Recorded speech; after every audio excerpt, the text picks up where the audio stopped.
Hi, good morning. This is our last day sa Tagaytay. Naumay na ba kayo? Don't you worry, last day na to. So, this is our third day. After breakfast, kanina pa nagyayaya si Habi na mag-swimming. Kaya lang nilalamig na ako, pero sasamahan ko pa rin siya. Since last day na, sulitin na namin at kailangan ko rin naman maligo bago kami umalis. After namin maligo, nag-prepare na kami and then check out na. Bago nga kami umalis, sinagyaya muna si Honey na dumaan dito sa simbahan. Ang simbahan na ito ay katabi lamang ng Kenny Po Hotel kung saan kami nagstay. Medyo malaki ang simbahan na ito at malawak ang harapan. Pinauna ko na nga si Habi pumasok habang ako ay ina-appreciate ang lugar. Hindi nga kami parehas ng religion ni Habi. Katoliko siya, ako naman ay isang Baptist. Nagkakasundo naman kami and we respect each other's belief. Ang importante naman is we are saved by grace. We are both Christians. We believe in the Lord Jesus Christ our Savior and we believe in the Holy Trinity.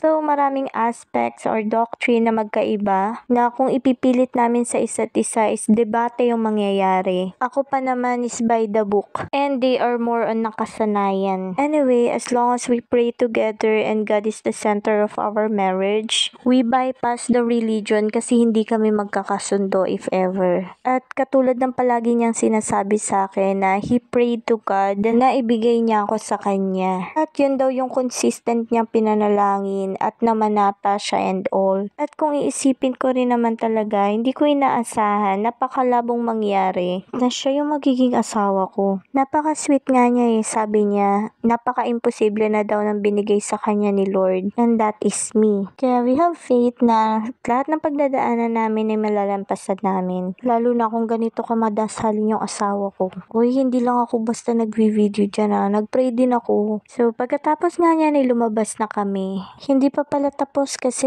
maglalagay pa pala ng kandila si Mister. Pagkatapos namin dumaan sa simbahan, sumakay na kami papunta dito sa Museo Orlina. 15 minutes nga lang yung binyahe namin mula dun sa simbahan papunta rito. Ito nga yung famous glass sculptures. Grabe, sobrang nakaka-amaze yung mga artworks. Nag-enjoy talaga ako as in. Like, super galing. Lalo na yung mga crystal curve.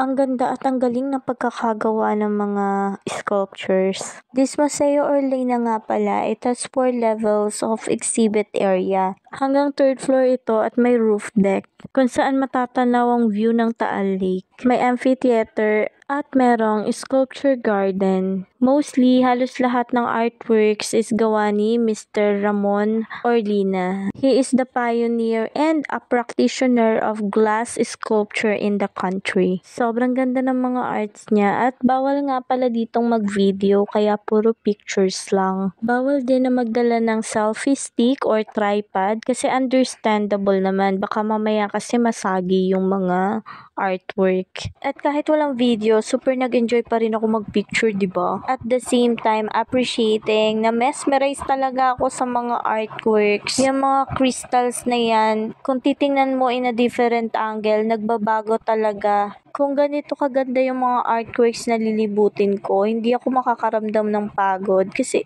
grabe ang astig. Sulit na sulit yung entrance. Parang 150 nga yung entrance namin dito ni Mr. Each. So maglit lang din kami sa roof deck. Pero dahil mainit, bumaba na rin kami agad. Tapos after namin dito sa Reflections Gallery, hindi ko na nga matandaan kung anong floor to. Siguro 2nd floor. Galing na kami ng basement, 3rd floor and roof deck. Lastly is diretso kami sa Sculpture Garden. Bago nga kami lumabas papuntang Sculpture Garden, madadaanan namin tong vintage car. May napansin nga din pala akong parang bumblebee na car na yellow. Na-videohan ko siya kasi papasok pa lang. Ang ganda. Kaya lang, hindi ko na picture and video lang so dinelete ko na lang. Bawal daw kasi yung video. So yan, patapos na to, meron nga pala silang shuttle dito. At hinatid kami sa sakayan papuntang Sky Ranch. O diba, may pahatid. Thank you. So alam nyo na next. Last na to, promise. Sky Ranch tayo, tara. Tara na kasi. So, kung itunuloy mo tong video na to, sinamahan mo na rin ako.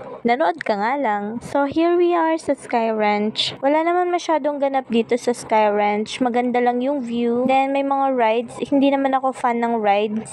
Magbabayad pa ako para mahilo at sumigaw. Char lang. Pero siguro dati, halos lahat ng rides doon sa Marikina Riverbanks nasakyan ko na. Kahit nga sa Woof ng Santa Lucia Mall May train doon, bump car. Yung Woof, World of Fun. Kaya kung nalulungkot ka, pumunta ka ng World of Fun. Tapos bumili ka ng Happy Meal. Charot, normal lang naman maging malungkot. Huwag mo lang araw-arawin. Siguro half day.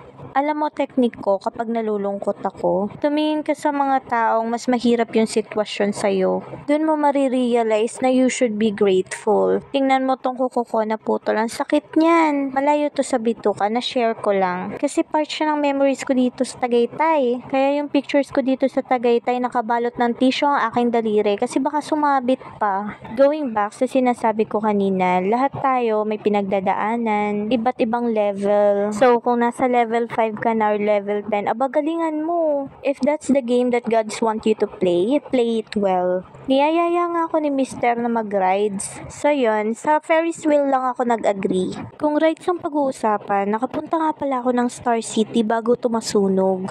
Tapos nag-rides all you can. Sinakyan ko talaga lahat. Doon pala ako nadala. Grabe yung tipong umikot yung mundo ko.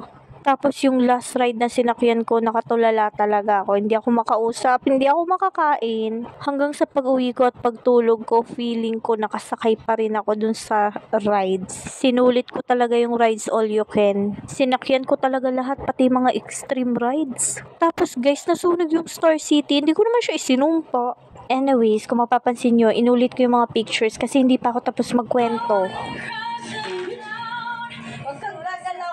Hihinga. Honey, wag. Promise. Guys, ang taas na namin. Bumili na nga ng ticket si Mr. at sumakay na kami dito sa Ferris wheel. Ang taas nito, grabe ha. Okay naman yung experience, wag ka lang titingin sa baba kung ayaw mong malula. Tapos aircon dito sa loob. Kahit sweet-sweetan kayo ng jowa bells mo, hindi kayo maiinitan, kagatin sana kayo ng langgam. Charot, may tamang lugar kasi para dyan. Ay! Shoots guys, nasa palapap na kami. Nandito na po tayo sa TikTok. Nasa alapap na kami, umigilay. Iyak na yarn. Hindi guys, ginagawa ko lang intense.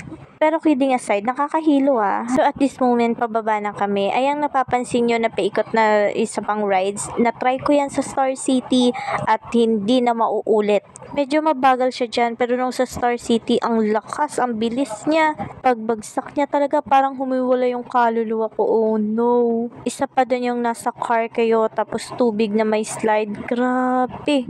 Pabulusok talaga yung slide niya. Parang hinanap ko yung sarili ko pagbaba ko Anyways, pababa na kami dito sa Ferris wheel. At ito nga yung sinabi ko kay Mr. Ferris wheel lang kami. Nang makababa na kami sa Ferris wheel, ay nagpahinga muna kami saglit. Uminom na rin ako ng anti-vertigo. Kasi dito pa lang ay nahilo na ako. Babiyahe pa kami, pabulakan pa. Nang makapagpahinga na kami ng konti, lumabas na kami dito sa Sky Ranch. Ang ganda no, grabe yung fog. Bago nga kami umuwi, bumili muna kami ng pasalubong na buko pie. Ang smooth lang nung biyahe namin. 9 PM na sa PTEX Parañaque na kami. Doon na kami nag-dinner sa PITX Samang Inasal. Tapos yung bus na sinakyan namin, biyaheng Sapang Palay, Road 2. Ang galing kasi isang tricycle na lang from there, nasa bahay na kami. O diba, bus and tricycle na lang yung sakay namin from PTEX. Never mind, sa oras ng biyahe, nakatulog na lang ako. Nakauwi kami ng bahay 1 AM. So, yun lang guys. That's it for today's video. Thank you for watching. Bye!